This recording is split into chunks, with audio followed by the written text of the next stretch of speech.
বন্ধু, সেই পটল চিংড়িটা করছি আমি এখন। কিভাবে করছি তোমরা সবাই দেখো।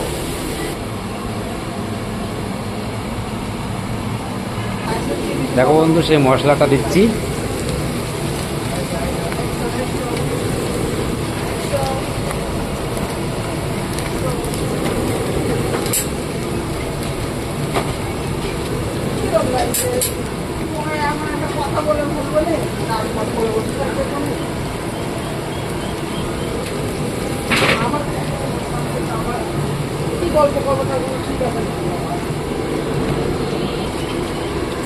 সেই নারকেলের দুধটা দিচ্ছি। এই যে সেই নারকেলের দুধটা দিয়ে দিলাম।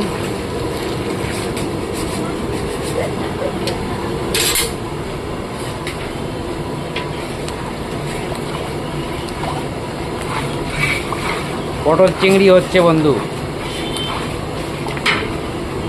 নারকেলের দুধটা দিয়ে দিয়েছি। এই যে সেই পটল চিংড়ি, সেই পটলটা এখন দিয়ে দিলাম। পটল আর চিংড়ি দুটো অ্যাডজাস্টে দিয়ে দিলাম। পটল চিংড়িটা রান্না হচ্ছে। কীভাবে রান্নাটা করছি তোমরা দেখো।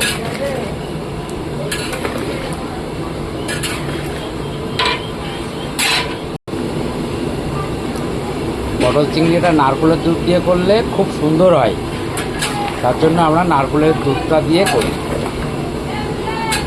এইটা হচ্ছে পটল চিংড়ি। আর এই যে ভাতটা হচ্ছে, আমাদের দুপুরের রান্নাটা প্রায় শেষের মুখে যাচ্ছে। মাংসটা করলে আমাদের রান্নাটা শেষ। দেখো পটলটা হয়ে গেছে, এবার আমরা পটলটা কেটে দেবো। হ্যাঁ হবে, এক করে করে দেবো, এক করে দেবো।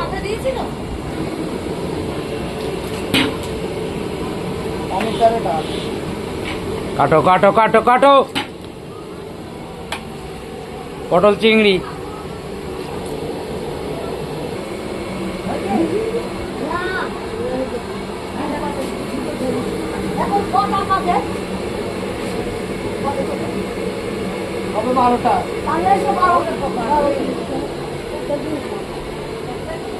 এই দে দে দে।